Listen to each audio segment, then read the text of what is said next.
Здравствуйте, уважаемые коллеги, учителя русского языка и литературы. Мы с Натальей Станиславовной Сергеевой приветствуем вас на очередном заседании РМУ учителей русского языка и литературы.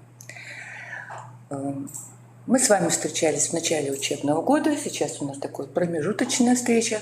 Сегодня у нас достаточно обширная программа, может быть, она покажется вам немного странной, потому что мы решили расширить объем различных новостей образования и коротко их прокомментировать, где-то подольше, где-то совсем коротко. Но тем не менее мы считаем, что все, что мы обозначим на сегодняшнем нашем заседании, это все важно для учителей русского языка и литературы. Мы приглашаем вас, их подумать над этими новостями и что они для нас, учителей, обозначают. Предоставляю слово Наталье Станиславовне. Она начнет наше заседание. Уважаемые коллеги, добрый день. Мы действительно с вами давно не виделись, но всем понятно, что эпидемиологическая обстановка, может быть, выправляется, а может быть и нет. Но во всяком случае, весь прошедший учебный год преподнес нам очень много сюрпризов. Поставил перед нами очень много проблем, и далеко не все они могут быть решены. Конечно, пандемия внесла свои коррективы, и вся система образования Российской Федерации, она вынуждена на нее реагировать, по принципу «хотели как лучше». И мы решили, что нам тоже нужно как-то отреагировать на те в общем-то, изменения, которые могут ожидать нас в ближайшем будущем, те, которые вообще сейчас уже перед нами стоят. И если говорить о самих новостях, то самая большая проблема была отобрать эти новости. Потому что самые главные новости – это те новости, которые касаются нас, учителей-словесников. Но с другой стороны, есть и какие-то проблемы, которые все равно нужно знать и нужно поставить. Я понимаю, что большинство наших коллег привыкло видеть эти проблемы в качестве какого-то нового приказа, какого-то письма от Рособорнадзора или Министерства просвещения, от нашего Министерства образования, науки и молодежной политики. Вообще, я бы сказала так, что надо быть в курсе. Сегодня у нас интересная и насыщенная повестка, потому что сейчас середина февраля, то есть учебный год начинает тихий поворот к своему концу, то есть к разного рода оценочным процедурам и итоговой аттестации. Поэтому мы считаем, что необходимо коснуться этих вопросов. Хотя сейчас в новостях мы немножко тоже их упомянем. Кроме того, есть еще одно событие, которого мы все ожидали, и мы его тоже коснемся. Это появление примерной программы по учебному предмету «Родная русская литература». Несмотря на то, что издательство «Просвещение» уже выпустило УМК, по данному предмету, программу мы дождались только сейчас, и тоже сегодня рассмотрим этот вопрос. Вообще во многих областях, связанных с общим образованием, сейчас наблюдаются очень серьезные изменения. Например, это то, что касается воспитательной области, это то, что касается аттестации педагогических работников, и еще многие другие проблемы. Конечно, мы не можем о них сейчас говорить. Почему? Потому что, во-первых, это промежуточные этапы. Во-вторых, они нас непосредственно не касаются. Будем ждать, что нас ожидает. Чего мы сегодня коснемся? Это график ВПР. Все избранные новости, я сразу хочу всех предупредить, что они все взяты из открытых источников. Главным образом с сайта нашего любимого Рособорнадзора федерального, затем с сайта Министерства просвещения России, и соответствующих тоже сайтов, в которых, размещена та же самая программа по родной русской литературе, Вот. И я бы еще хотела остановиться немножко на двух вопросах. Это то, что тоже касается всех. Вот это вопрос о нагрузке учителей и обязательных документах, поскольку появилось соответствующее письмо. И проблема, которая обсуждается сейчас, это проблема мобильных телефонов. Потому что здесь, наверное, уже вопрос назрел, надо будет его упорядочивать, и этим сейчас занялись. Значит, график ВПР очень коротко. Значит, вышел приказ Рособорнадзора, он у нас свеженький, это 11 февраля о проведении всероссийских проверочных работ в 2021 году. Значит, нас здесь касается период с 15 марта по 21 мая, это русский язык в 4-8 классах. Значит, больше мы его не касаемся, потом Татьяна Петровна поговорит об этом подробнее. Значит, на сайте Рособорнадзора размещены особенности проведения ГИА в 2021 году. Значит, это касается 11 классов. Здесь очень четко и очень коротко все это разъяснено. Я бы рекомендовала заглянуть на этот сайт, посмотреть все-таки, что там нас ожидает. Ну, во-первых, мы видим, да, что для получения аттестата о среднем общем образовании выпускникам 11 классов, которые не планируют поступать в вузы, нужно сдать экзамены по обязательным учебным предметам, то есть по русскому языку и математике, в форме именно государственного выпускного экзамена, то есть ЕГЭ им не грозит. Значит, если кто-то планирует поступать в вузы, то нужно сдавать экзамен по одному обязательному учебному предмету русскому языку в форме ЕГЭ. Значит, сроки проведения итоговых сочинений там тоже обозначены. Значит, они перенесены на 15 апреля 2021 года. И если ученик не смог участвовать в этот основной срок, то, соответственно, будет возможность прохождения этой процедуры в дополнительные сроки. Значит, кроме того, имеется проект расписания ГИА 11 в 2021 году. Это 2 периода проведения ЕГЭ, то есть основной с 31 мая по 2 июля и дополнительный с 12 по 17 июля. Ну и, соответственно, Рособорнадзор призывает нас, во-первых, к бдительности в связи с сохранением неблагоприятной эпидемиологической ситуации как на территории России, так и за ее пределами. И предупреждает, что технологическая схема проведения ЕГЭ в 2021 году меняется, и все подробности будут, соответственно, размещаться. Поэтому еще раз хочу сказать, заглядывайте на сайт. Если говорить о ГИА в 9 классах, то здесь тоже даны разъяснения, что для получения аттестата об основном общем образовании выпускникам необходимо сдать ОГЭ по 2 учебным предметам по русскому языку и математике, то есть это обязательные учебные предметы. Экзамены по выбору в 2021 году не проводятся, а будут проводиться контрольные работы по 1 учебному предмету. И заявления об участии в ЕГЭ подаются до 1 марта включительно, то есть срок уже начинает уже приближаться к своему пределу.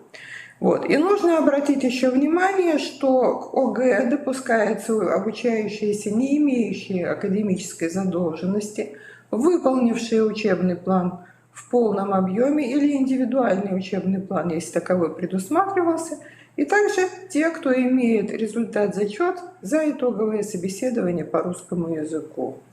Кроме того, еще разъяснялось, что итоговое собеседование по русскому языку будет проведено 10 февраля 2021 года, это основной срок, оно уже состоялось.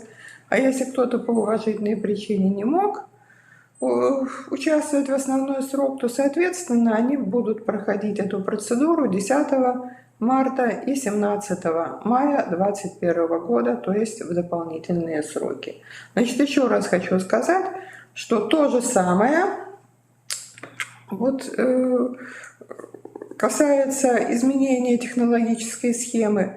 Ну и, соответственно, значит, по решению исполнительной власти субъекта Российской Федерации, который осуществляет государственное управление в сфере образования, итоговое собеседование может быть проведено в дистанционной форме. То есть то, что сейчас уже состоялось, оно как бы есть.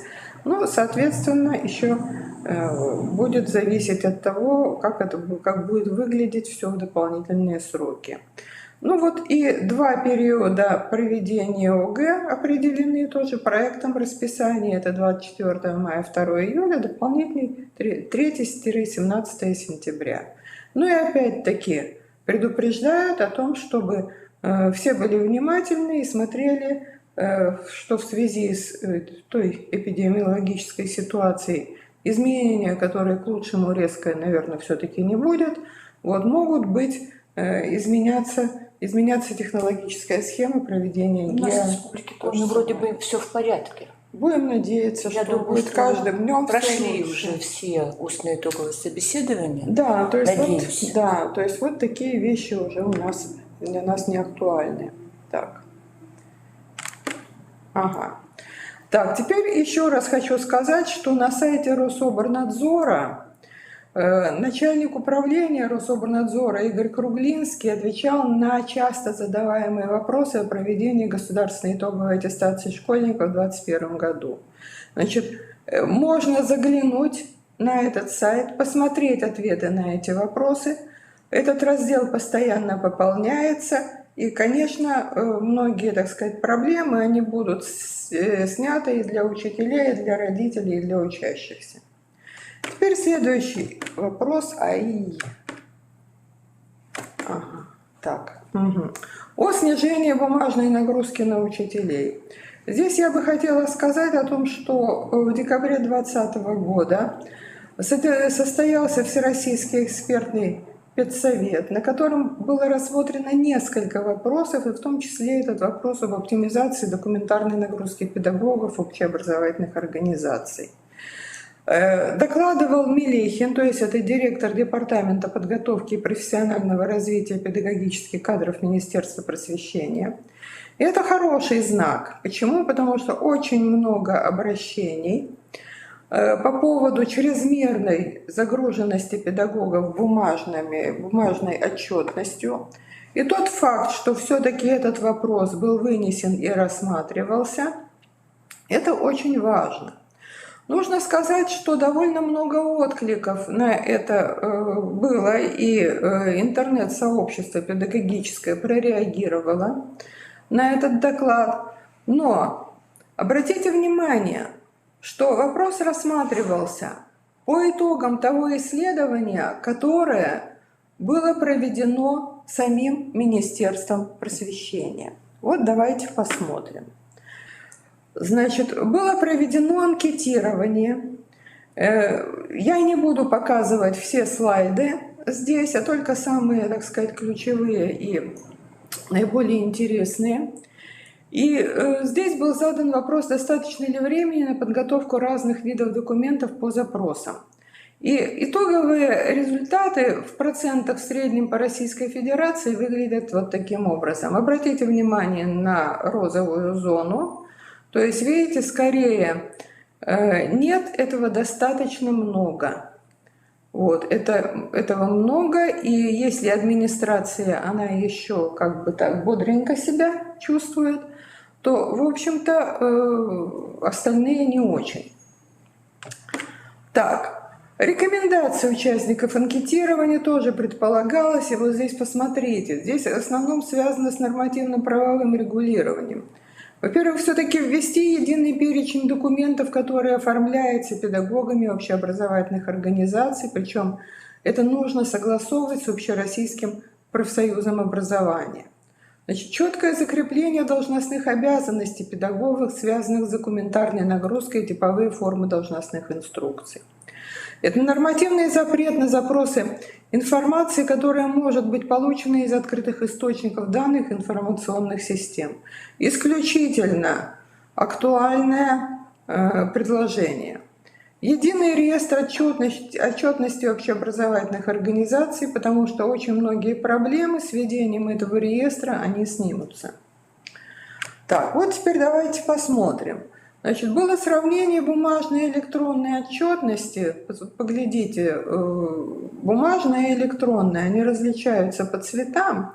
И я бы хотела обратить ваше внимание, видите, разные виды документов И посмотрите, пожалуйста, практически они не отличаются друг от друга. То есть учитель тратит почти одинаковое количество времени на заполнение как электронных форм, так и бумажных. Очень большой разницы нет. Значит, что еще по этой диаграмме было сделано? Это уже не в рамках вот этого вот совещания. А там нет суммы. Вот она. Значит, сложили сами. Сложили сами и понимаете, что получилось? Что на бумажную форму, значит, 25 и почти 20, более чем 25,5 часов уходит. На электронную форму, ну, чуть-чуть поменьше, то есть немного меньше, чем 25 часов. И в результате получается, что за неделю тратится 50,3 часа на пятидневную рабочую неделю, да. 10 часов в день, да. сверхучебные нагрузки. Да, это сверхучебные нагрузки. Значит, здесь, конечно, нужно правильно относиться к этим цифрам. Вот, то есть это вот нельзя сказать, что прямо 50 часов, потому что здесь довольно много пересекающейся нагрузки. То есть она та же самая. Вот. Но вопрос в том, что я имею достаточно большой опыт. А можно вернуть предыдущий слайд? Я еще не до конца посмотрела, какие виды вообще рассматривались. Итак, рабочая программа, она еженедельно не пишется, она готовится к началу учебного года. Календарно-тематическое планирование тоже к началу. Но учебно-методические материалы, конечно, в течение года, скажем, внутришкольная отчетность в течение года, журнал успеваемости ежедневно, рабочая программа, план неурочной деятельности – это к началу учебного года, дневник обучающегося ежедневно, индивидуальный план работы на каждого обучающегося в классе. Честно говоря, первый раз в жизни вот это слышу. Я еще понимаю, если есть дети, требующие особого внимания, да, те, которые трудно осваивают, но на каждого. Так, план... испытывающему трудности – это другое дело. Дальше, индивидуальный план вашего профессионального развития. Ну что ж, он пишется тоже в начале учебного года. С одаренными обучающимися, возможно, если таковые в классе есть. Дневник классного руководителя – я, честно говоря, тоже об этом первый раз слышу, возможно, где-то требуют. Так, индивидуальный план работы для обучающихся с ограниченными возможностями – это готовится в начале года, потому что эти дети сразу же, берутся под внимание. И с особыми образовательными потребностями, у нас теперь с ограниченными возможностями и с особыми образовательными потребностями практически соединили. То есть дети в любом случае обучаются по индивидуальному учебному плану. То есть вот тут практически половина на начало учебного года в августе и на часы в течение учебных периодов уже не распространяется. Поэтому здесь действительно надо... Здесь нужно с осторожностью относиться к этим цифрам. Они не отражают полностью этой картины, если учесть, что часть документов она готовится один раз. На весь учебный год, и затем даже если происходит какая-то корректировка, она минимальная. То есть, в общем, такие вещи, конечно, нужно обязательно понимать. Я думаю, но с другой стороны, видите... Там нет почему-то, например, проверка муниципальных работ, которые неожиданно падают, всероссийских работ, Я думаю, по ним отчетность тоже самое. Тут не все указано. Здесь указано не все, с другой стороны, есть документы, которые, вероятно, где-то требуют. То есть это... этот набор документов, он же тоже был взят не с потолка, значит, где-то это происходит. Скорее всего, регион от региона отличается. Да, даже муниципалитеты отличаются в этом смысле требований. И даже я думаю, что сами муниципальные школы очень разные в отношении требований бумажной электронной отчетности от учителей. Но с другой стороны, все равно, что мы видим? Мы видим, что даже если мы это все поделим, то это все равно много. Это среднее. Да, это все равно много, да, это средняя температура по больнице с учетом морга. И все равно это много, все равно эта отчетность достаточно большая. Все равно в этой отчетности много такого, что я называю ленивой отчетностью, то есть это отчетность, которая либо требуется на всякий случай, либо она не составляется теми, кто ее должен составлять, а им легче запросить. Согласна. Вот. Поэтому в любом случае, даже если мы эту сводку, как я уже сказала, мы относимся к ней с большой осторожностью. Если проанализировать перечень документов, по которым, значит, давали ответы, все равно эта нагрузка большая. Если учесть еще те проблемы, которые существуют у учителя появившиеся в связи с пандемией, то есть это дистанционное обучение и вообще много всего другого, сокращение учебных часов, сокращение уроков, то, конечно, это все делает эту нагрузку, общую нагрузку учителя очень большой. Вот. Как у нас отреагировало Минпросвещение по итогам? Значит, оно сократило бумажную нагрузку на учителей. Значит, это сообщение взято с сайта Министерства просвещения России. Вот, я не видела самого документа, вот, но этот документ, подготовленный Министерством просвещения совместно с Рособорнадзором, и все-таки это уже отклик, необходимый отклик на вот ту перегрузку, которую испытывают педагогические работники. То есть количество обязательной документации для школы – это 4 ключевых документа. Основная образовательная программа для каждого уровня, журнал учета успеваемости, журнал группы продленного дня, материалы личного дела обучающихся. Это обязательно. Значит, все остальное – это уже в добровольном порядке, вот, по согласию, с письменного согласия работника, с указанием в трудовом договоре содержание, срока выполнения, размера оплаты. Честно говоря, когда я прочитала впервые эту новость, вот этот второй абзац, что перечень ограничивает количество обязательной документации для школы 4 ключевыми документами. Речь шла о нагрузке на учителей, здесь для школы. Да. Названа основная образовательная программа для каждого из уровней общего образования. Педагог к этой основной образовательной программе, он, в общем-то, касательства не имеет, только лишь на этапе разработки, скажем, утверждения. И поэтому я здесь вообще просто удивилась. Я еще понимаю, рабочая программа учебного предмета, непосредственная, вот это, как говорится, святое для учителя. Но почему написана основная образовательная программа? Журнал учета успеваемости, конечно. А журнал определенного дня – это только для начального звена там, где есть. Ну и материал личного дела обучающихся, это, знаете, так вот, в конце года, в начале года и, собственно, все. И я что-то, честно говоря, мы помним, да, что там было упомянуто учителями, да, вот перенести все то, что там требуется, в пункт 3, то есть в оплату с письменного согласия, я, честно говоря, не очень верю в это.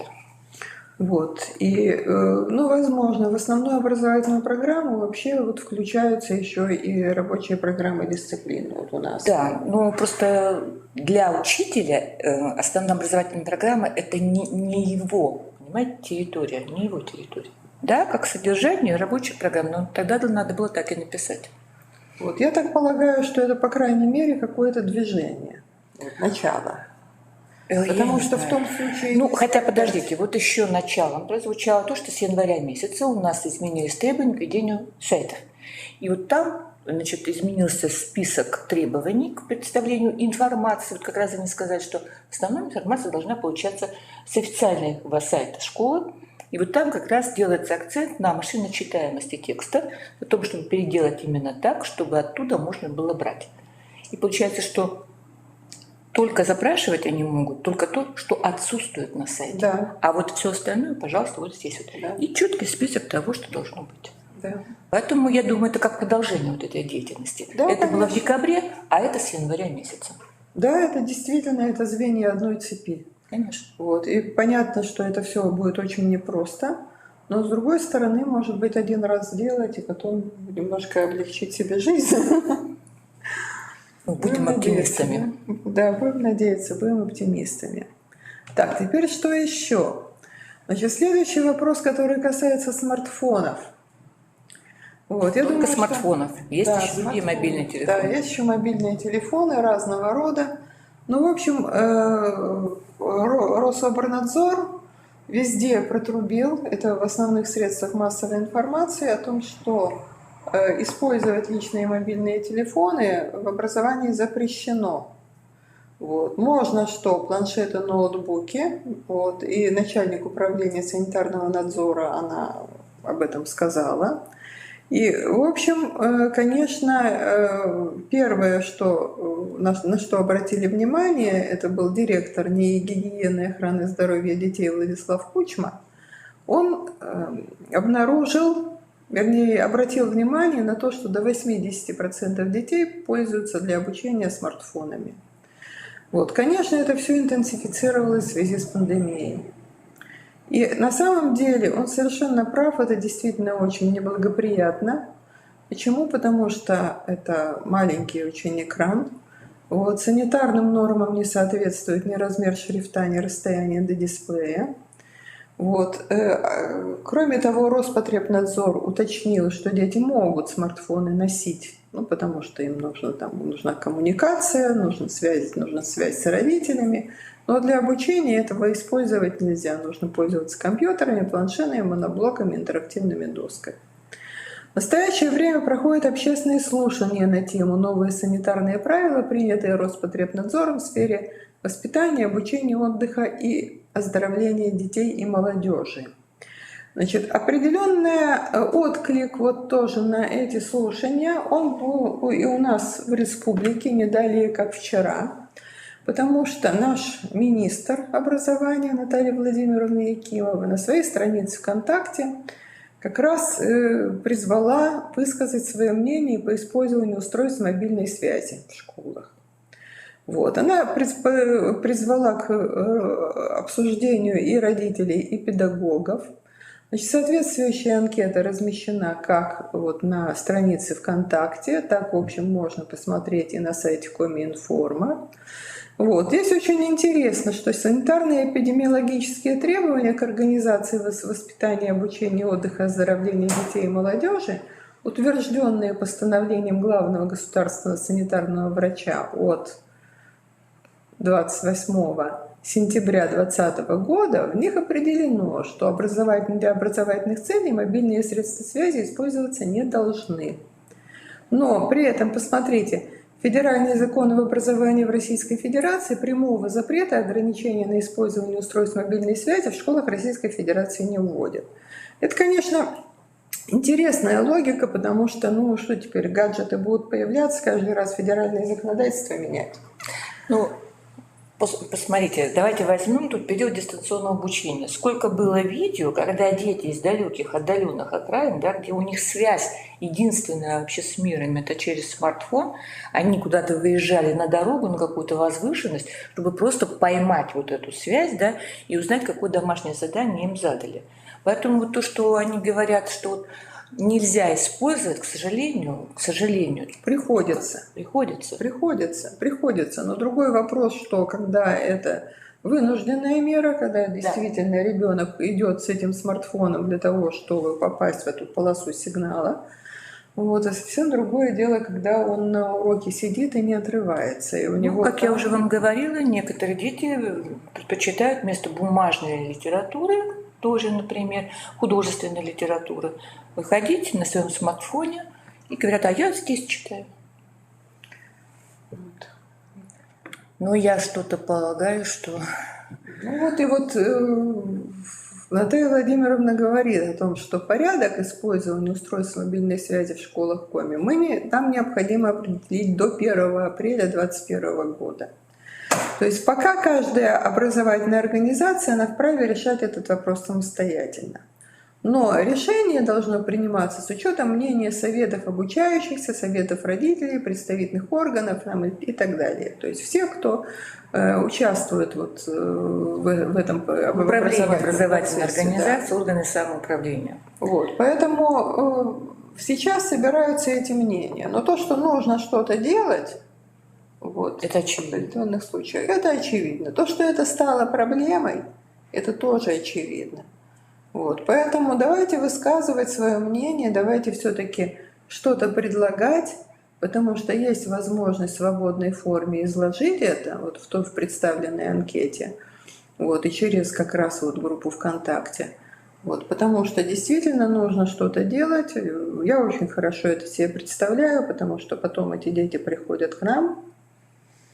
Вот, и мы тоже все это видим. Правда, там уже немножко все это выглядит по-другому, но, в общем, когда студент вместо того, чтобы заниматься, значит, торчит в смартфоне, не отрываясь, это тоже ни к чему хорошему не приводит. Многие смотрят на это спокойно. Я думаю, что это неправильно, потому что здоровье, зрение – это тоже очень важно. Когда молодой человек уже с самого раннего возраста начинает себе, простите, ломать глаза, вот, это тоже не дело. И все-таки, когда только школа имеет, самостоятельно решать такие вопросы, знаете, вот мне кажется, здесь законом как раз было бы поддержать школу. Вот просто административными мерами внутри школы очень сложно решать вопросы. Понимаете? То есть даже совет родителей, совет учащихся примет решение. А кто у нас в совете родителей? Активно какие-то люди. Да? А кто в совете учащихся? Тоже активно. Но есть остальная масса. Да? Они могут не принять. И поэтому это борьба длительная на долгие годы. Поэтому главное, что она начата.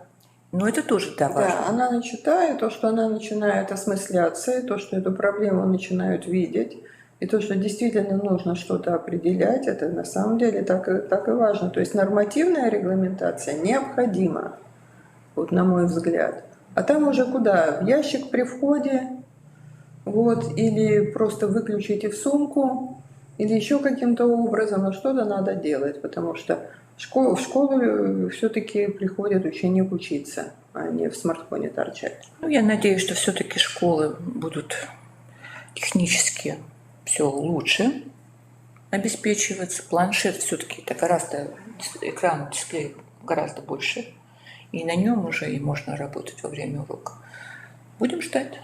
Будем ждать. Ну вот на этом я бы хотела закончить вот этот обзор новостей, которые, я думаю, в общем, достаточно всем интересны. Так, я перехожу, да? Да, так, это вашу я пока прикрою. Угу. Сверните.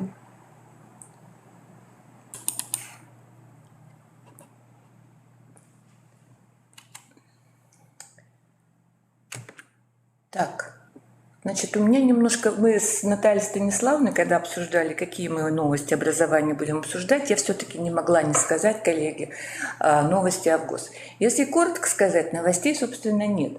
В 2020 году наш министр просвещения Сергей Кравцов сказал, что намерен взять паузу, чтобы проанализировать ситуацию. Вы помните, ситуация сложилась у нас непростая в связи с тем вариантом стандартов, которые министр тогда просвещения, образования Ольга Васильева дала для общественности, для экспертов. Обсуждались эти стандарты. Он взял паузу, и вот сейчас было сказано о том, что они могут быть утверждены в конце февраля, начале марта 2021 года. То есть вот практически вот мы можем ожидать новостей прямо сейчас. Единственное, что меня смущает, это отсутствие выложенных стандартов, проектов, во всяком случае, для того, чтобы профессиональная экспертиза, общественная экспертиза, стандарты должны пройти сначала эту экспертизу. И вот пока ничего нет. Поэтому, коллеги, мы ждем федеральный государственный образовательный стандарт 3.0, следующий вариант, но пока новостей более подробных нет. Так, новости о ВПР. Значит, в принципе, уже Наталья Станиславовна сказала. Значит, пожалуйста, учтите, что у нас каникулы там между 15 марта и 21 мая, а также праздники, поэтому расписание составляет школа в соответствии с теми учебным планом, в соответствии со своими обстоятельствами внутри школы. И также просто не могу не напомнить о том, что мы осенью уже проходили ВПР, и сейчас второй ВПР, я имею в виду, конечно, по русскому языку, вот такой своеобразный мониторинг, да, с чего начали, значит, как заканчиваем учебный год. Мы не можем отказаться выполнять эти работы. Поэтому будем выполнять. Так, то, о чем тоже Наталья Станиславовна сказала, о том, что дети, которые не собираются поступать в ВУЗ, они будут сдавать государственный выпускной экзамен. Значит, что важно об этой модели знать? Значит, прежде всего, что это известные материалы ЕГЭ по русскому языку. То есть это не какая-то новая совершенно работа, которой надо экстренно готовить детей. Нет. Вот. И, значит, срок с 25 мая по 10 июня, значит, вот эту работу сдают. И коротко, вот посмотрите, есть там у нас написано еще какие дополнительные периоды для детей, которые заболеют, уедут, и мало ли что еще произойдет. Вот, значит, заданий всего 24, это все базовые задания, вспоминаем, да, с кратким ответом. Максимальный первичный балл 29. Задание номер 8-16 по-прежнему, значит, 8 пятибалльное, 16 двухбалльное. Значит, повышенной сложности нет, потому что убраны 25, 26, 27. Вот время работы 150 минут, то есть 2,5 часа. Значит, на тест 24 заданий вполне достаточно. Ну и самое главное, что вот перевод первичных баллов, пятибалльную отметку, которую школа сама проверит эти задания, сама же и выставит баллы. Ну вот, посмотрите, пожалуйста, 0,9 баллов, 2. Значит, удовлетворительно 10-16 баллов. С 17 баллов, которые дают четверка, из 24 баллов пятерка. Ну, скажем так, довольно мягкое, довольно мягкое, такое лояльное. Так, но опять же, коллеги, напоминаем, что в демоверсии этого года была написана вот эта фраза, которая была выделена в демоверсии, о том, что конкретные примеры заданий, выставленные на сайте Федерального института педагогических измерений, они не исчерпывают всего многообразия возможных формулировок заданий на каждой позиции варианта экзаменационной работы. Вот те, кто еще не обращали внимания на эту фразу, обратите. Это означает, что ребенок может встретиться с заданием, которого в демоверсии не было. То есть проверяется это же умение, это же дидактическая единица, но задание может быть абсолютно другим. Так, теперь обратимся к итоговому сочинению. Конечно, декабрьское сочинение для нас уже не в течение нескольких лет, такая определенная дата, которая для нас, филологов, просто важна. Здесь мы демонстрируем результаты усилий своих в течение 10 класса, начала 11 класса. И мы, конечно, ожидали, что в этом году у нас будет вот нововведение, о котором было в прошлом году заявлено, как я написала из новостей прошлого года, о том, что система формирования темы итогового сочинения потеряла актуальность и нуждается в пересмотре. То есть мы получали в сентябре 5 тематических направлений. Тут же весь интернет заполнялся, значит, вариантами сочинений, вариантами возможных формулировок тем к этим тематическим направлениям. Ну и дети, конечно, перед этим баллом не могли устоять, как собственные учителя. И от этого у нас были проблемы большие. И они предупредили, что тематических направлений больше не будет. То есть ребенок, в принципе, должен быть готов показать свое умение коммуникативное, да, свою зрелость нравственную, так, умение составлять тексты в заданном объеме на необходимую тему, вернее, на любую тему. Ну, видимо, из-за эпидемиологической обстановки, из-за дистанционного обучения они решили, что не стоит рисковать в этом году. Ну и нам еще и перенесли на 15 апреля. Это немножко расхолодило детей, прямо скажем. То есть они успокоились, к декабрю они очень волновались, вот, а потом немножко успокоились. Теперь 15 апреля, значит, они снова вспомнили, что нужно еще сочинение писать. И, ну вот этот период отложенный немножко, конечно, говорю, расхолодил детей. Значит, что важно знать выпускнику и то, что, возможно, не всеми учителями проговаривается детям. Ну, во-первых, значит, это про критерию номер 2. Значит, в материалах ФИПИ указано, что достаточно опоры на один текст. ФИПИ же советует учитывать требования вуза, в которые ребенок планирует подавать свои сочинения как индивидуальное достижение. То есть у нас есть две вещи. Мы пишем сочинение, и это допуск к сдаче единого государственного экзамена. А вторая вещь – это же сочинение рассматривается в ВУЗе как индивидуальное достижение, которое дает дополнительные баллы к имеющимся баллам по сертификатам ЕГЭ. И вот если ребенок точно знает, в какой вуз он собирается поступать, то на сайте этого вуза написано, значит, тоже некие требования, пожелания к тому, как должно быть оформлено сочинение. И, конечно же, они хотят большего. Ну, в принципе, даже не то, что они хотят большего. Опора на один текст может подвести ребенка, скажем так, потому что может быть неудачный выбор аргумента. Да. И поэтому несколько, ну как минимум 2 текста, по-моему, это как раз то, что нужно для написания итогового сочинения. Дальше. ВУЗ также может разработать свои критерии, отличные от тех критериев, которые мы пользуемся, потому что они только работают на зачет. А вот на отметку, на баллы каждый вуз имеет право сам разработать свои критерии.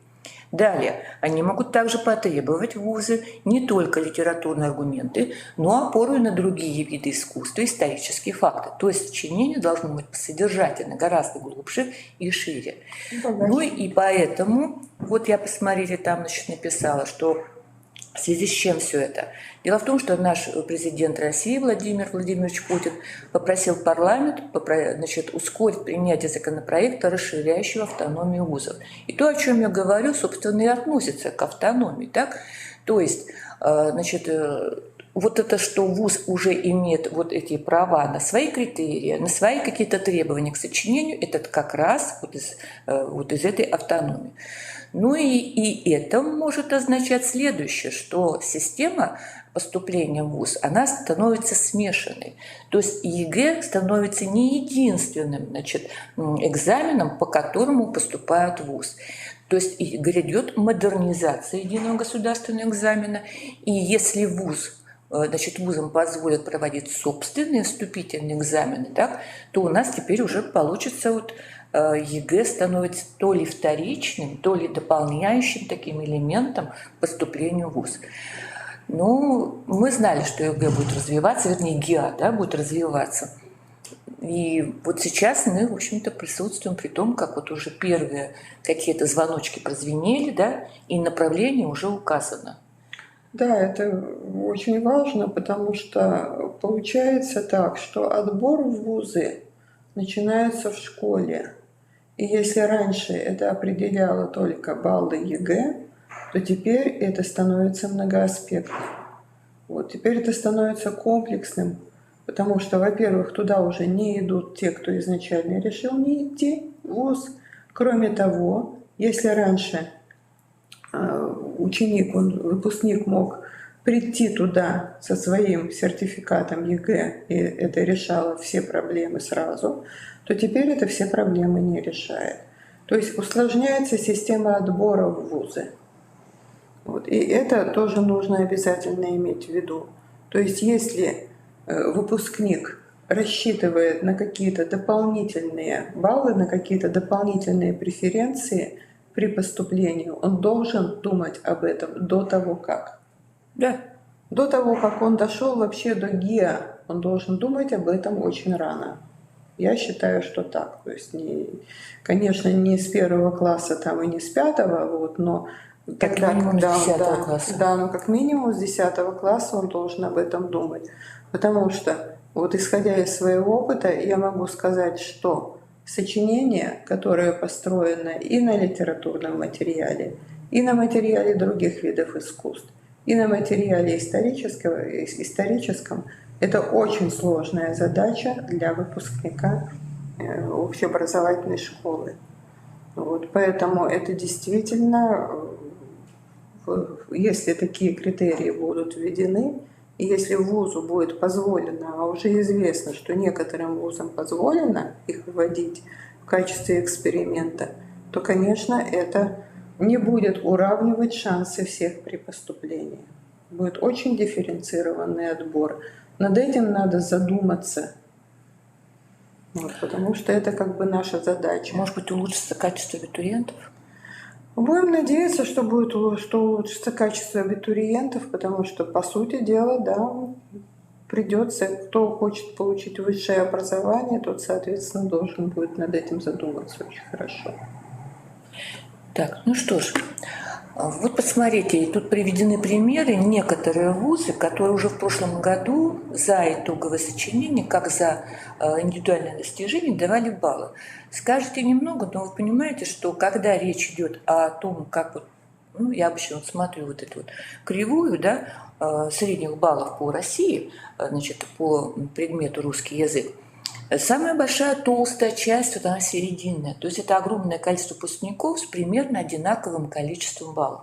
А стало быть, как выбирать вузы, да? И 1-2 балла, так, они могут решить как раз в пользу. Ну, вот посмотрите, МГУ давал за итоговое сочинение до 2 баллов, МИФИ тоже до 2, ВШЭ до 5 баллов, ИТМУ 1 балл, ЛЭТИ 1 балл, Санкт-Петербургский университет промышленной технологии и дизайна до 10 баллов, Санкт-Петербургский университет телекоммуникаций Бонч-Буревича 1 балл. Да, я бы хотела... Очень раскидываю, Да, большой, да? я бы еще хотела обратить внимание вот на что. Посмотрите, это не гуманитарные вузы. Да. Это не гуманитарные МГУ, вузы. нет? Да. МГУ это, извините, не гуманитарный вуз. МГУ это, считайте, государство, там много чего есть. Вот, посмотрите, МИФИ, Высшая школа экономики, Институт точной механики и оптики, Электротехнический институт, Институт промышленных технологий и дизайна, Институт телекоммуникаций, бывший институт связи имени Бонч-Бруевича. То есть технические вузы, они предъявляют высокие требования к итоговому сочинению и дают достаточно хорошие преференции. Почему? Потому что выпускник, который к ним приходит с высокими баллами за итоговое сочинение, это выпускник эрудированный, выпускник с развитым мышлением. Конечно. Вот. И они его берут с большим удовольствием и дают ему дополнительные баллы. Технические вузы, куда должен прийти хорошо подготовленный выпускник. По физике, по математике Да. и так далее, но они Да. обращают внимание прежде всего на важнейшую вещь. Умеет ли ребенок связно значит, писать, мыслить, так ведь? Да, Это на уровень важно. мышления, потому что физики они его научат. А вот сочинению... А вот уже, сочинению наверное, там не уже научат. учить никто не будет. Это уже то, что школа дала. Кстати, а как у нас Сыктывкарский государственный университет? Вы в курсе? Нет пока.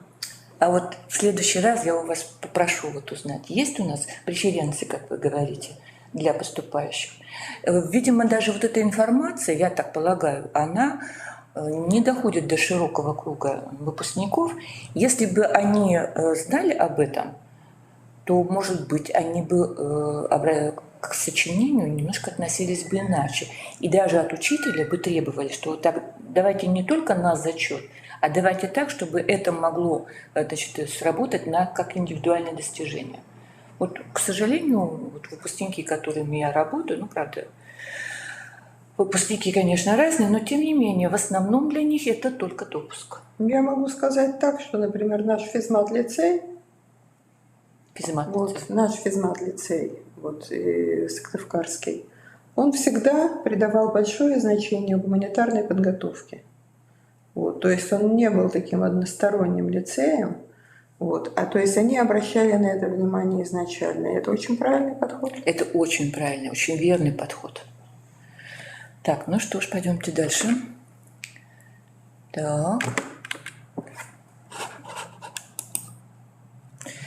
Так, значит, хочу в преддверии все-таки скорого сочинения, значит, рассказать об основных ошибках при написании итогового сочинения, которые мы не раз озвучивали вместе с Натальей Станиславовной. Это те проблемы, которые мы видим из года в год. Ну, во-первых, отсутствие четкого тезиса, общие слова. Когда ты общо сформулировал тезис, ты для себя сам проблему, так сказать, получил, потому что ты затрудняешься, как аргументировать столь общие слова. То есть настолько широко сформулировал, что ты теперь сам будешь в затруднении в подборе литературных аргументов. Далее, что бросается в глаза? Это применение чужих и часто одних и тех же примеров аргументов из сети. И когда ты читаешь, значит, наша комиссия, да, читает сразу сочинение нескольких классов, выделяется значительная группа учащихся, у которых вот и одна тема, И одни и те же аргументы, и даже произведения, которые в школе не изучались, вряд ли прочитаны этими детьми, просто готовые, выученные наизусть. Это, конечно, очень угнетает, особенно работающего учителя в этом классе. Далее. Самая большая проблема, вот у нас с вами в прошлом году летом, да, был случай, когда примеры, аргументы есть, но логически никак не связаны с тезисом. И поэтому вот эти критерии К2, наличие литературных аргументов, так, он один из важнейших, К1 и К2. Ну хорошо, он наличествует, этот аргумент. А К3, он не является логической доказательной базой, так? И что же тогда? То есть формально есть, а по сути, фактически пропадает. Да. И поэтому вот это, конечно, самая главная проблема. С моей точки зрения, здесь вообще в критериях, явно надо пересмотреть, и К2, К3 вообще объединить в один критерий. То есть нельзя просто наличие аргументов так, автоматически засчитывать как безусловный плюс. Дальше. Очень часто дети используют для доказательства только контраргументы. То есть они не могут найти аргументы, и они говорят, а можно я буду от обратного? Я говорю, хорошо, вы берете тезис такой утверждающий, да, что любовь, безусловно, есть на свете, да, затем приводите пример ее отсутствия или несчастной какой-то любви, и тогда что же вы, собственно, тогда утверждали, да? Зачем вы утверждали? Поэтому, конечно же, контраргументы возможны, но сначала, как минимум, должен быть аргумент, а потом уже сказать, с другой стороны, да, любовь не всегда может стать светлым чувством, да, она может привести и к иным каким-то последствиям. И, конечно же, пятая ошибка – это то, что в аргументации детской часто отсутствует вообще какая-то вторая, иная точка зрения. А ведь наличие таковой показывает зрелость учащегося, показывает, что он, в принципе, понимает, что в жизни нет однозначности, что всегда есть другая точка зрения, и даже бывает и не одна.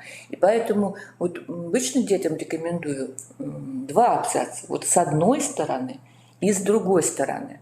И умение видеть вторую сторону как раз говорит о том, что, в общем-то, вы понимаете, что жизнь – сложная вещь.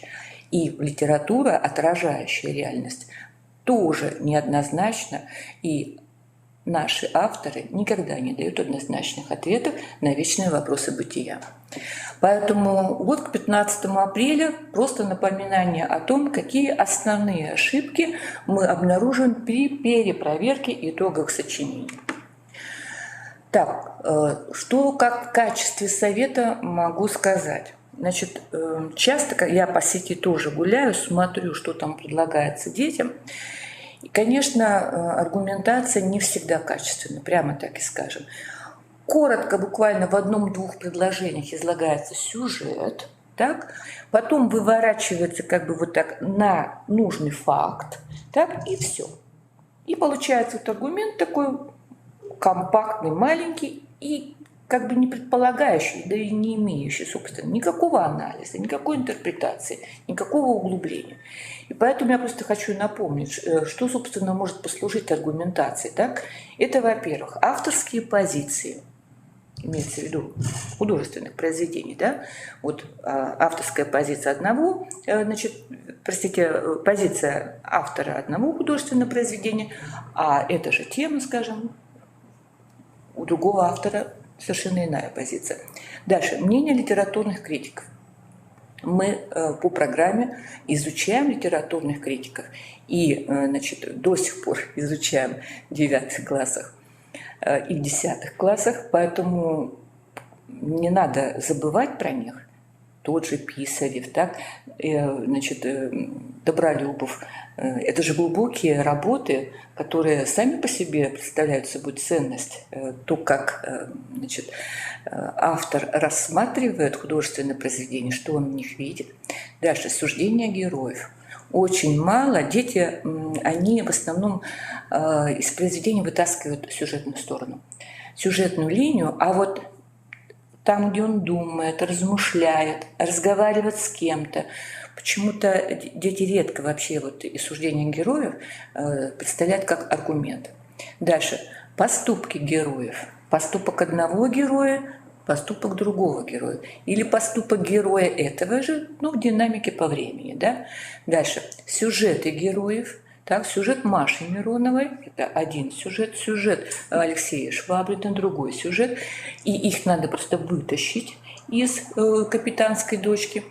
Ну и эпизоды. В основном я слышу всегда советы, что нужно анализировать эпизоды. Кроме эпизодов есть много чего, что можно проанализировать. И как раз-таки вот такая аргументация, она предполагает знание деталей. Кто что думал, кто что сказал. Поэтому я советую учителям, филологам на уроках, учащимся давать небольшие работы, нацеленные на интерпретацию цитат. Мы знаем, что чтение русской классической литературы уже требует определенной вот такой словарной даже подготовки. И поэтому небольшие цитаты часто для них становятся камнем преткновения. Они читают Салтыкова-Щедрина, что сказал Карась-идеалист, и не могут объяснить, что же он сказал. Понимаете, да? Вот. Дальше. Ну и, конечно, небольшие работы до 100 слов объемом. Это на конкретные вопросы по изучаемым произведениям с целью погружения, опять же, в детали.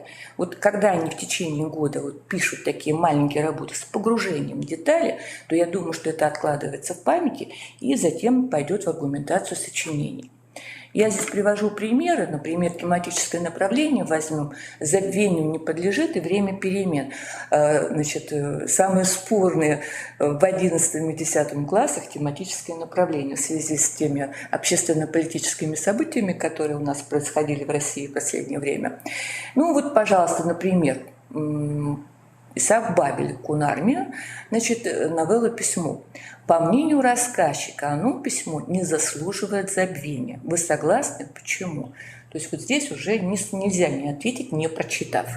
Дальше. Почему женщина с солью названа изменником и почему солдат революции смыл этот позор с лица трудовой земли и республики? Еще одна новелла Исаака Бабеля. Опять же, не вникнув в детали, честно говорю, вот этот как раз вопрос был в моем классе провальным. Они так и не поняли, они решили, что потому что она не поделилась солью. То есть главное не заметили. Ну, а суждение героя, вот я привожу пример, значит, Всеволода Гаршина «Красный цветок», вот того же Карася-идеалиста, Максима Горького из «Несвоевременных мыслей», значит, Толстой «Гадюка», Лавренёв «41 год». Это то, что как раз вот может помочь найти аргументацию для тематических вот этих двух направлений, которые, в принципе, очень хорошо взаимосвязаны, потому что время перемены забыть нельзя. Да. Так ведь? Время, память. Да, и поэтому вот, пожалуйста, я вот большие сочинения в формате итогового я пишу несколько раз в год. А вот в остальное время я пишу маленькие работы, которые так локально в течение одного урока можно написать, быстро проверить и как раз посмотреть, дети это читали или нет. Так, теперь обратимся к следующей новости. Я не знаю, прошла ли она мимо внимания филологов. Это нам вот Федеральный институт педагогических измерений подарок. Значит, да. Модель 22 года. Я не знаю, я вот поговорила с несколькими филологами, они сказали, ну, когда будет, тогда и будем смотреть. Ну, все же ждут, да, когда просто упадет сверху. Да. Итак, значит, какие основные изменения? Ну, во-первых, все задания работы проверяют базовый уровень. Добавилось одно задание, но при этом, так сказать, рокировка произошла. Стало 28, добавилось 3, ушли 2 задания. Значит, что добавлено? Во-первых, работа с текстом. То есть у нас был 2 текста, один маленький к первым 3 заданиям и большой, 27-е задание. Теперь нам добавился новый текст с 2 заданиями.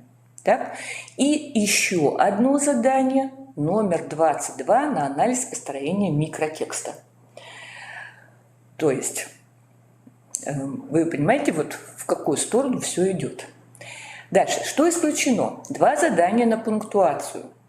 Ну, во-первых, на обособленные члены предложения, раз. И второе, на сложно подчиненное предложение с союзным словом «который».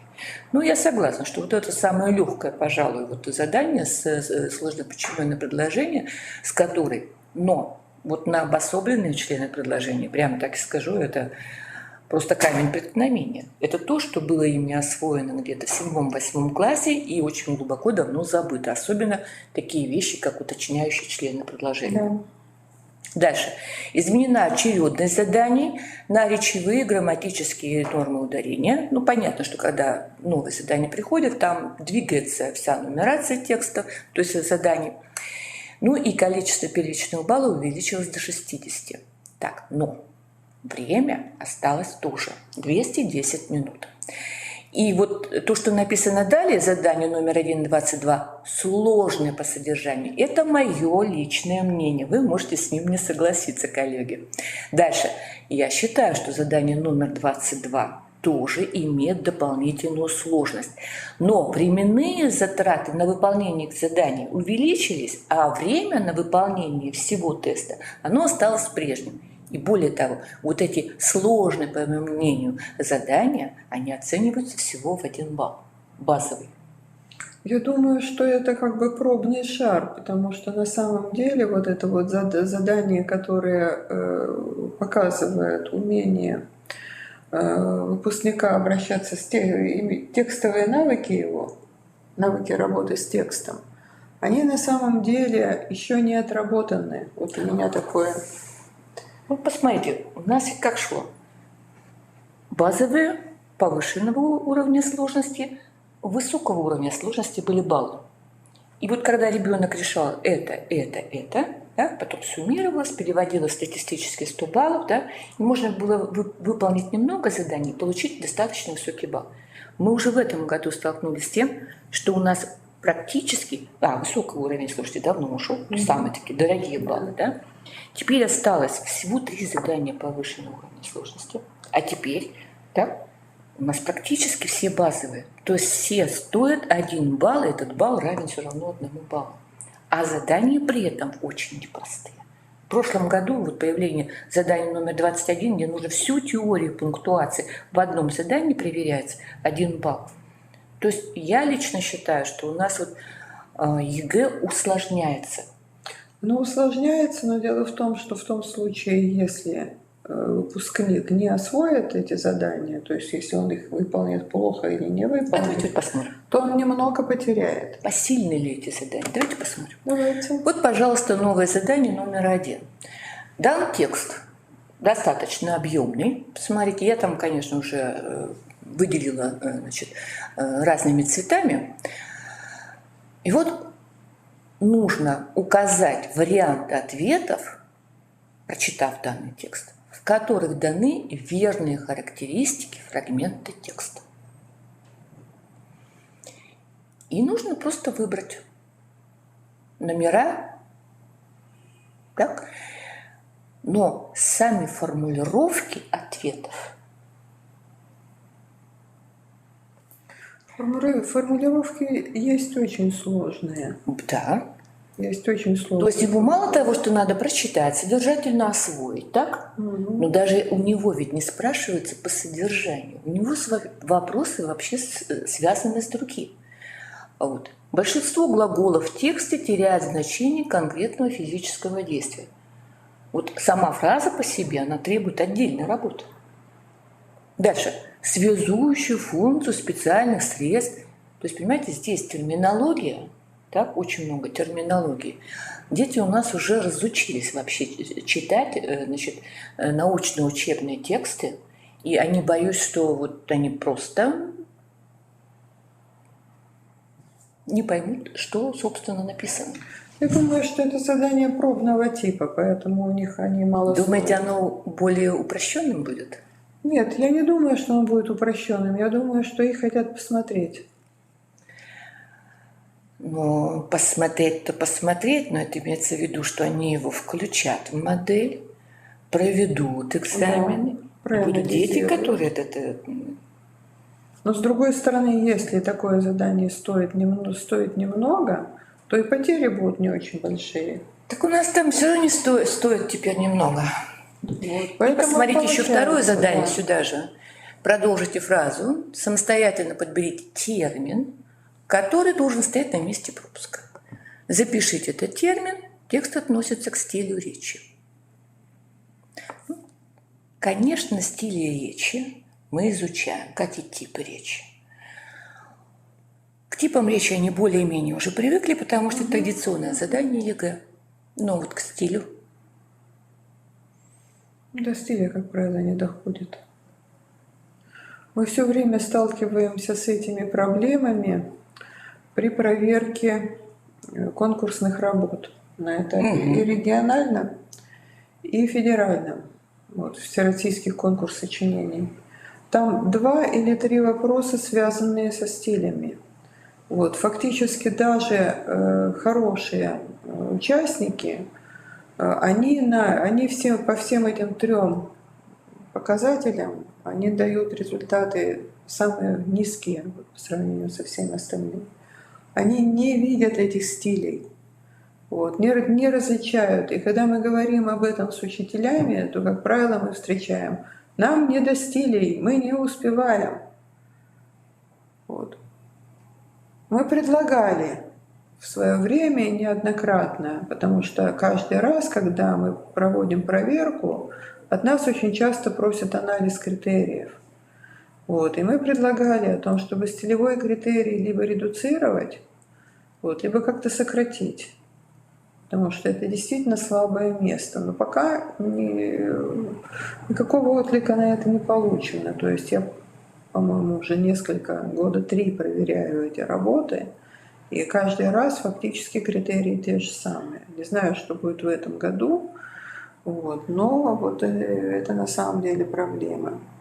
Поэтому чем больше будет вопросов по стилям, тем, наверное, все-таки будут лучше писать конкурсные сочинения. Это будет означать, во-первых, увеличение, вернее, количество задач увеличивается перед работающим учителем. Да. Потом я вот это задание, конечно, посмотрела и подумала,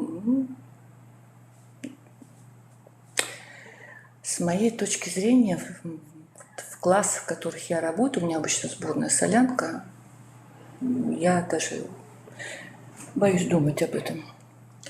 Так, вот еще одно новое задание, 22-е. В принципе, оно, не скажу, что оно прямо совсем новое. Вот способы развития мысли, да, во фрагментах текста у нас примерно то же самое требуется в 27-м, то есть когда в комментарии, да, нужно сказать, смысловую связку найти. Когда ребенок приводит пример, приводит второй пример, дает пояснение, а потом смысловую связку. И вот здесь примерно так же. То есть это разные грани одних и тех же умений коммуникативных. Но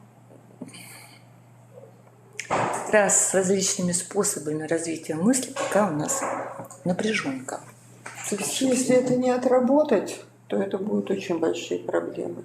Да. Причем, понимаете, это нельзя отработать в 10-11 классе. Это должно отрабатываться как минимум где-то раньше. Да. Чтобы дети уже приходили с пониманием того, что мысль может развиваться различными способами. То есть больше работы с текстом, больше уроков развития речи и вообще меньше разрозненных предложений каких-то, разрозненных слов. И вот я думаю, что вот, в общем-то, текстовая работа, она должна стать основополагающей. Я об этом уже 100 раз говорила, не буду повторяться. Но, тем не менее, я думаю, что и здесь будут проблемы. Я просто их вижу, что они будут. Так, и к какому выводу я пришла? Что работа с текстом ЕГЭ по русскому языку потихоньку вообще вытесняет разрозненные задания по проверке пунктуационных, орфографических и прочих норм. Вот добавление тех заданий, о которых мы сейчас говорили, да, и мне вот кажется, что финальная модель, возможно, будет это комплексный анализ текста. Вот если по процентному соотношению модели 2021 года по количеству заданий, да, 30%, 8 из 26, то уже здесь 10 из 27. И вот возможно, что, ну, в общем-то, идет, ну, может быть, даже верное направление. Верно. Те Я же считаю, самые что орфографические, пунктуационные и прочие нормы можно проверить на тексте. На нем все можно. И мы всегда, собственно, раньше, в старой еще советской школе, был такой у нас комплексный анализ текста. Все проверяется на одном тексте. Вот.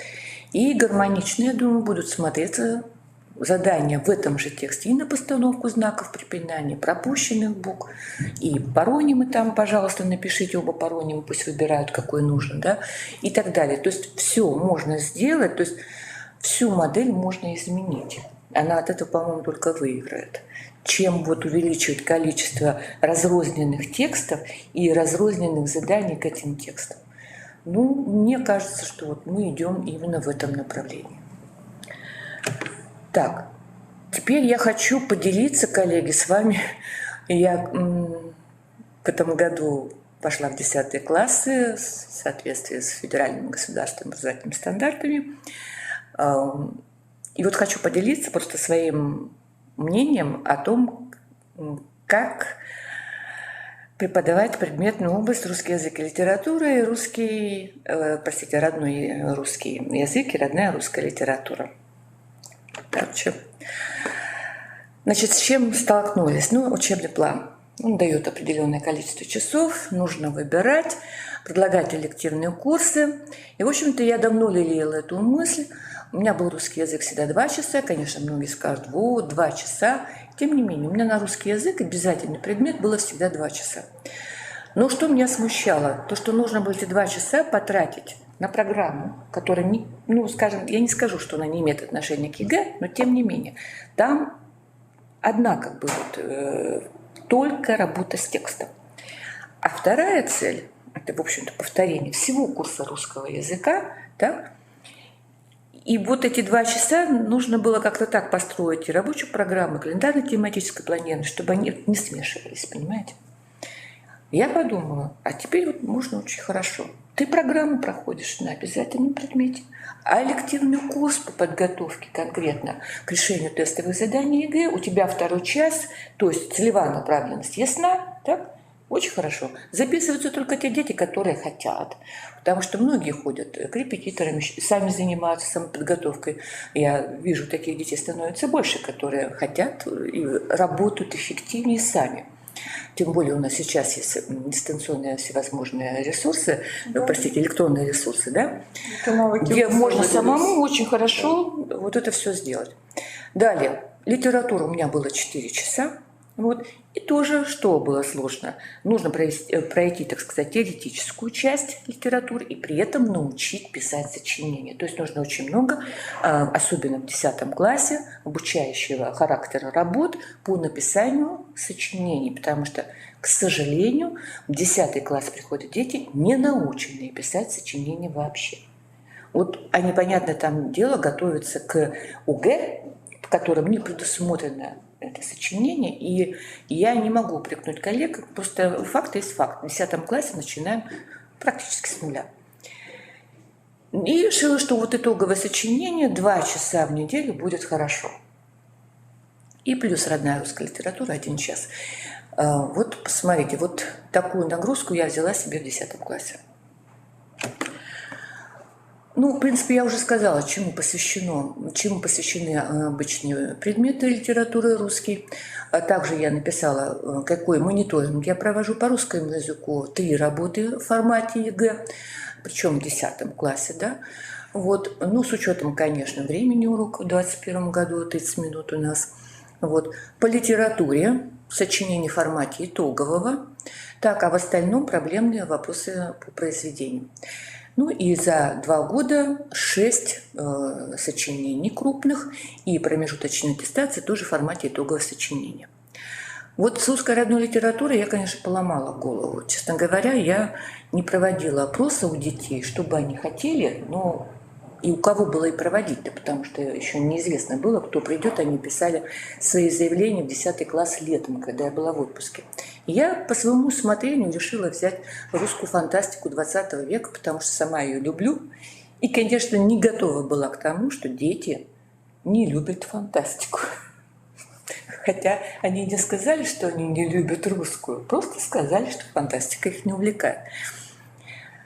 Так, поскольку у нас теперь написано, что мы можем просматривать экранизации на уроках литературы, причем и литературы, и родной литературы, то я, конечно, взяла просмотр экранизации. У нас и Беляев, и Толстой, и Стругацкий, слава богу, экранизированы. Но столкнулась с другими проблемами. Скажем так, это от того, что у нас дети привязаны все к своему кабинету, и мультимедиа все в разном техническом состоянии. Ну и много вот весной и осенью очень много солнца и плохая видимость. Короче, с экранизациями у меня получилось не очень. На контроль вывела то, что увидела на устном итоговом сочинении. Слабое умение читать вслух, пересказывать.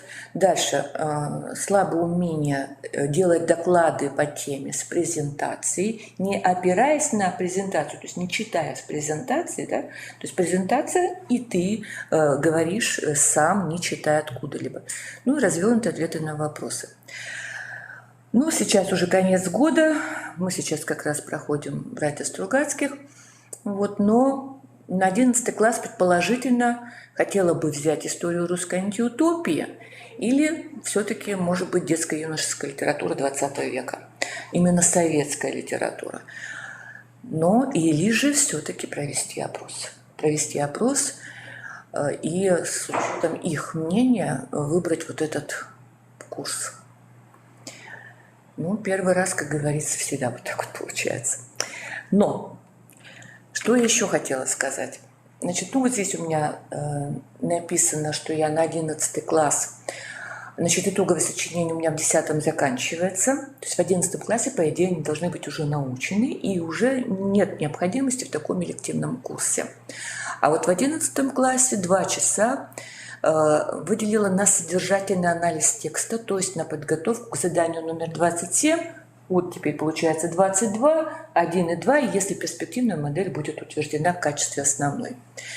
Ну и вот я считаю, что здесь у меня будет много как раз работы. 2 часа в неделю вполне достаточно за 1 год, чтобы, ну, как практика показывает в мониторинговой работе, дети, которые делали акцент только на решении тестовых заданий ЕГЭ, вот, и особенно слабые дети, они с трудом набирали вот эти 9 баллов, которые давали 9-10 баллов, ну 11 я обычно делаю, да, чтобы вот получить у меня зачет. Но если ты всерьез куда-то собрался поступать, то без баллов, полученных за текст, нереально. Ты не наберешь достаточного количества баллов. И вот, коллеги, если вот у вас тоже есть такая роскошь вот выбрать, дать свои элективные курсы, и что дети в профильных классах вот их выберут, да, учтите мою вот боль этого года, которую я написала, да. Это, во-первых, временные энергетические затраты учителя, который взял на себя и обязательные предметы, и элективные курсы, то есть разработка программ, содержание, проверка тетрадей. То есть, грубо говоря, у меня было 2 предмета – русский и литература.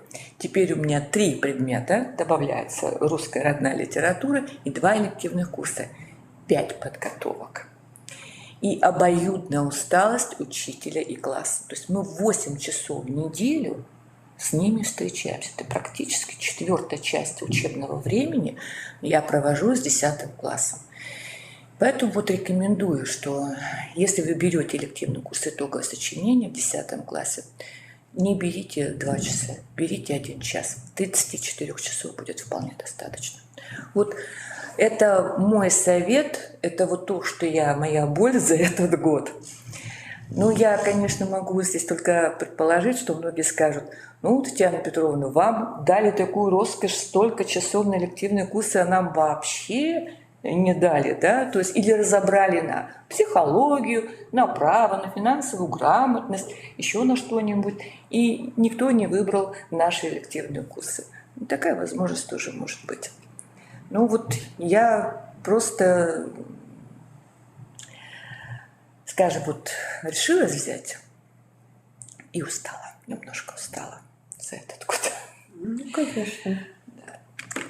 Так, ну а теперь мы возьмем примерную программу по родной русской литературе, которая, посмотрите, совсем свеженькая, от 17 сентября 2020 года.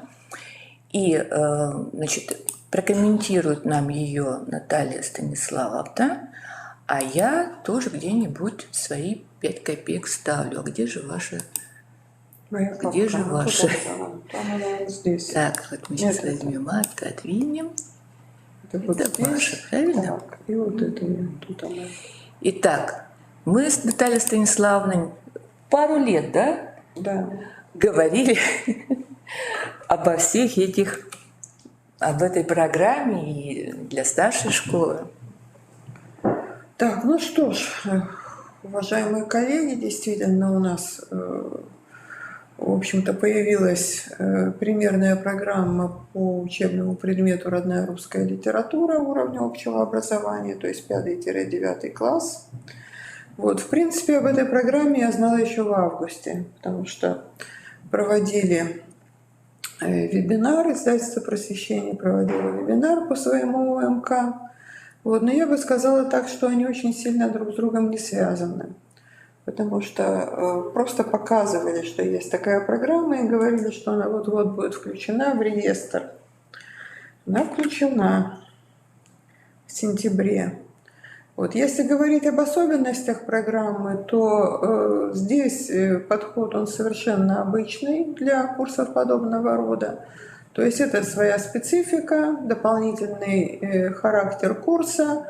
Вот, ни в коем случае не использовать для углубления основного курса литературы. Задача расширить литературный и культурный кругозор. Вот, соответственно, значит, ввести дополнительные произведения фольклора, русской классики, современной литературы. Ну и, соответственно, значит, еще раз подчеркнуть, что эти блоки не дублируют программу основного курса литературы, но при этом соотношение должно присутствовать, то есть соотносится с включенным содержанием. Разработчиками являются специалисты Института стратегии развития образования РАО. Вот. И надо сказать, что это не тот же авторский коллектив, который создавал ОМК. Вот. Насколько они друг с другом соотносятся, я бы сказала, что, конечно, соотносятся, потому что предмет один, но немножко разные у них подходы. Вот. Если говорить о структуре программы, то она прекрасно просматривается в углублении, значит, обычная для любого методического документа пояснительная записка, планируемые результаты освоения учебного предмета, содержание учебного предмета, тематическое планирование, система условий реализации учебной программы.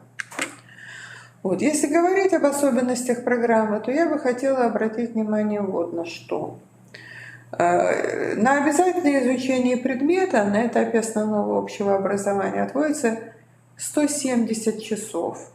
И в 5-9 классах это выделяется по 34 часа в год, то есть из расчета 1 учебный час в неделю. А если 0,5, уже проблема. Да, значит, вот соответственно, что у нас получается? Получается, что здесь разработчики этой программы немножко спустились с небес на землю.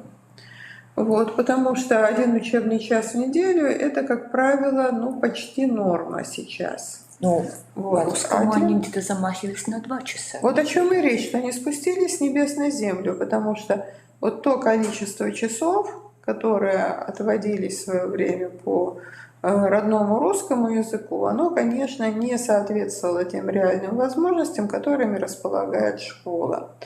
Вот 1 учебный час в неделю – это в среднем, потому что и даже наиболее распространенный вариант, потому что я смотрела разные программы по этой дисциплине, по этому курсу. Вот, и получается, да, что это 0,5-1 час. 1 час это чаще всего встречается. Но здесь есть очень интересная структура предлагается. То есть в этой программе есть инвариантная часть. Правда, они здесь на нее 135 часов отвели, в общем, из 170, да? И резерв учебного времени – это всего 35 часов, где-то 20%, в общем, на весь период изучения учебного предмета. И вот здесь вот посмотрите, получается так, что вот это вот вариативная часть, она предусматривает изучение произведений, которые отобраны составителями рабочих программ для реализации регионального компонента, вот, которые должны учитывать в том числе национальные и этнокультурные особенности народов Российской Федерации. Ну вот такое достаточно мизерное, я бы сказала, так, количество часов. У нас и раньше так было. Вот. 15-20%. Вот да. Вот, то есть это, да, это не нарушает ту практику, которая имеется, но, в общем-то, для такого курса, как родная русская литература, я думаю, можно было бы дать и немножко побольше свободы.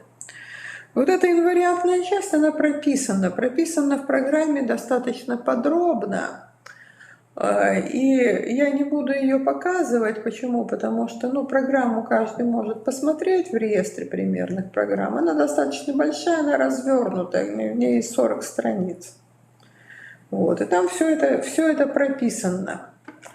И вот если посмотреть то по рекомендации по вариативной части программы, то, соответственно, значит, вот то, о чем я уже говорила, то есть это обращение к литературе народов России и мира, но какой не всякое, а там, где выявляется национально-специфическое общее произведение, близких по тематике и проблематике. То есть если вариативная часть предусматривает определенную проблематику, то в инвариативной части, то в вариативной, значит, тоже можно что-то подобрать. Ну и вот предлагается наиболее крупных национальных писателей, вот, которые причем пишут как на русском, так и родном языке. Вот, соответственно, не исключается обращение к произведениям писателей из регионов многонациональной России. При этом довольно свободный выбор, то есть можно брать молодых современных авторов, в том случае, когда их творчество, оно как бы является визитной карточкой литературы региона. Я считаю, что это очень хорошо. Ну, они прославили свой регион. Да, правильно? потому что произведения региональных авторов, в общем, фактически можно будет включать, можно обязательно использовать. Вот у нас очень яркий пример — это Елена Габова. Конечно. Вот, чье творчество действительно это визитная карточка литературы региона. Вот, и можно, конечно, использовать обязательно такую литературу, то, что дается здесь, вот такая возможность, это, я считаю, что плюс программы. Теперь что еще нужно сказать, что главное в программе? Значит, вот в основу курса родной литературы лежит вот эта мысль о том, что русская литература, она включает в себя систему ценностных кодов, единых для национальной культурной традиции. И, соответственно, выделяется 3 содержательных линии, 3 проблемных тематических блока: «Россия, Родина моя, русские традиции, русский характер, русская душа», вот к которым надо все это привязывать. Вот, соответственно, вот в эти отдельные тематические блоки вводятся литературные произведения, которые могут включать в себя национально-специфические образы и мотивы, причем не только чисто литературные, но и те, в которых можно задействовать другие виды искусства. Вот это очень важно. Живопись, музыка, кино, театр. Вот почему? Потому что мы можем показать диалог искусств в русской культуре. То есть вот эта вот синкретичность, без которой вот подобные произведения изучать просто нельзя. Вот. Они, во-первых, развивают, они образовывают ребенка. И какой-то материал, который, если бы он пошел в чисто вербальной форме, он бы, может быть, и был бы для него скучноват, подкрепленный средствами живописи, музыки, кино и театра, он фактически дает ему, облегчает восприятие, дает иллюстрации, эпизоды, живопись, то есть художественная живопись. Вот, да. А русская культура дает вообще огромный материал вот для подобного подкрепления. И я бы сказала так, что это очень хорошо, что составители это видят и дают такую возможность. Да, вот именно дают такую возможность. Дают такую возможность. То есть не ограничивают только изучением печатных текстов. Вот. И вот что еще очень важно, вот планируемые результаты, они там личностные, метапредметные и предметные, которые представлены по годам обучения, и система условий реализации учебной программы, это вот систематическое планомерное использование разнообразных мультимедийных, компьютерных, информационно-коммуникационных технологий. которые вот как раз и используются для вот подкрепления вот этого вот чисто вербального компонента литературы еще каким-то другим видео рядом. Вот. И, соответственно, выступает как мощное мотивационное средство изучения предмета.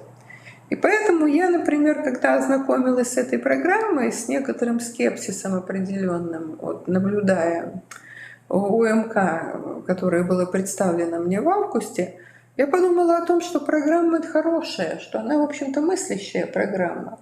Другой вопрос, что так получилось, что она у нас появилась сейчас. Вот. А предметная область, как вы помните, она у нас появилась в 2015 году. Вот. И появилась предметная область, и, соответственно, значит, учитель остался с ней один на один, наедине.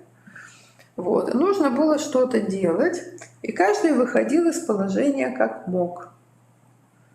Вот. Потом стали появляться примерные программы по русскому языку, которые вообще, по-моему, к школе не имели довольно слабые отношения и не видели тех возможностей, которыми располагает конкретная образовательная организация для реализации вот этого курса, этого учебного предмета. Вот. Потом появились УМК, вот. Потом появилась УМК по русской родной литературе, и вот фактически вот эта программа, это что называется «Делаю венец». Вот. То есть сейчас учитель вооружен. Вот. Другой вопрос, что он раньше вооружился сам. Вот. И он исходил из тех возможностей, которые были у него на тот момент, когда у него больше ничего не было, кроме своего собственного опыта педагогического и своей собственной подготовки. Вот. И насколько мы видим по тем документам, которые вот находим мы в интернете, по тем мнениям, которыми мы обмениваемся на разного рода вот семинарах или конференциях, мы видим, что по сути дела все равно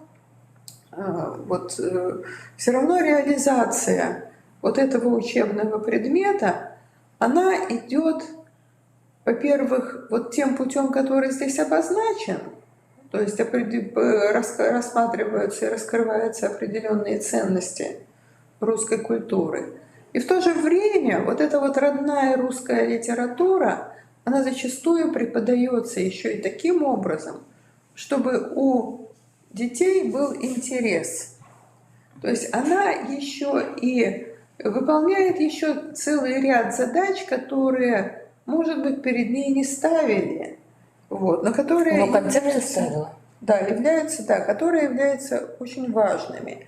И действительно очень хорошо, Татьяна Петровна, что вы упомянули концепцию, потому что, по сути дела, в 2015 году это был единственный документ, вот, на основе которого еще можно было, который можно было использовать для построения этого учебного предмета. И вот здесь очень важно, во-первых, поддерживать интерес, во-вторых, получить эмоциональный отклик ребенка. И затем я даже не могу вот точно все это сформулировать правильно, но мне кажется очень важно, чтобы этот предмет, он, во-первых, воспитывал, а во-вторых, чтобы он ученику нравился, чтобы он был интересным. И мне кажется, что программа это в какой-то мере учла. Другой вопрос, что она очень серьезно, идеологически, без всяких, так сказать, здесь не отрицательных коннотаций, она очень серьезно идеологически ориентирована. Вот. Но вот этот отклик, который должен был получиться, у школьника, она, в общем, его попыталась учитывать. И, конечно, очень важно, что эта программа понимает, что родная русская литература в разных регионах Российской Федерации, она не может быть одинаковой. Вот. Поэтому что бы я рекомендовала? Я бы рекомендовала учителю, несмотря на то, что вот эта программа, она существует, не отказываться от своих собственных наработок. Вот. Потому что, по сути дела, все результаты планируемые, они все понятны. они все прописаны. Вот. Путь, которым можно идти к этим предметным результатам, он может быть разным. И вот те возможности, которые программа дает для вариативности своей, эти возможности вполне можно использовать. Вот. Кроме того, программа и ее утверждение – это прерогатива образовательной организации. Поэтому, когда в свое время на вебинаре нам представляли ОМК по родной русской литературе, и учителя задавали очень много вопросов о том, что вот это не устраивает, это не соответствует реальным возможностям, вот, о том, что они делают это по-другому. Ну, в общем, так сказали, что если вы можете достичь планируемых результатов, значит, достигайте их, используйте, ничего вам не мешает создать свою собственную программу, ничего вам не мешает ее утвердить и по ней работать, если она вписывается в рамках федерального государственного образовательного стандарта. Вот. Что касается примерной программы, то я еще раз хочу сказать, примерная программа, она является очень неплохим ориентиром. Вот. Она может использоваться в том случае, если нет ничего другого, но она имеет рекомендательный характер. Все мы понимаем, у нас пока нет такого при, допустим, аккредитации, что соответствие там, стандарту и примерной учебной программе. Содержательно. Да. У нас содержательно, в вопросах нет содержания. Да, у нас этого нет. Вот. Поэтому я думаю, что содержательное наполнение здесь, конечно, может быть самым разным. А саму программу я оцениваю положительно. Она неплохая. Вот из тех программ, которые есть по и УМК, которые есть по данной предметной области, я считаю, что, пожалуй, это наиболее интересный, наиболее жизненный методический продукт, который можно использовать. По крайней мере, вот, он ориентирован на тот опыт, который, в общем, накоплен за те годы, когда мы жили вообще без ничего. Вот, наверное, все. То есть нет смысла коллегам, учителям, да, видя, что появилась данная программа, переписывать срочно свои программы? Нет никакой необходимости. Другой вопрос, что сама эта программа, она более, так сказать, она более жизненная. Она больше ориентирована вот на те возможности, которые есть. Вот. Но если уже наработан опыт и если еще каждый регион, да? Вот эти 5 лет с 2015 года, он ведь тоже представил, не все сидели сложа руки, так? Нет, есть очень хорошая программа. Конечно, есть, методические рекомендации выпускали, да. Программы давали, институты развития образования в каждом регионе что-то предлагали. И если это уже наработано, это идет у детей, так, и оно соответствует стандартам в области, прежде всего, значит, планируемых результатов, то почему бы и дальше не работать? Вполне можно работать, нужно провести процедуру утверждения, как положено, и вполне можно работать. Вот. Просто я говорю, что вот из всех методических продуктов, которые я видела по данной предметной области, вот она мне нравится больше всех.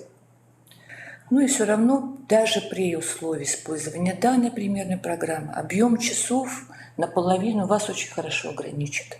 Вам все равно придется избирательно действовать. Да. Вот она хороша как ориентир. Да.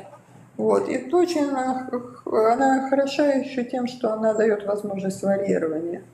Другой вопрос, что вот это соотношение 135 и 35, мне кажется, что оно не является жестким, по сути дела. Ну что ж, коллеги, в общем-то, мы сегодня завершили наше с вами заседание. Вот. Чем могли, порадовали. Да. Все новости вам рассказали. Ну и, конечно, да, с соблюдением всех норм противоэпидемиологической защиты. Мы даже сидим далеко друг от друга. Мы на отдалении, масочки рядом. Да, маски у нас тоже есть. Ну и у нас как минимум 3-е заседание будет весной-летом. И опять же в соответствии с эпидемиологической обстановкой. Да, посмотрим, что нам преподнесет. Какие-то новости к тому времени тоже будут. Конечно, мы бы хотели приглашать на наше заседание филологов, но, к сожалению, пока все это сложно. Поэтому мы вот вдвоем. Спасибо большое за внимание. До следующих встреч. До свидания. Спасибо.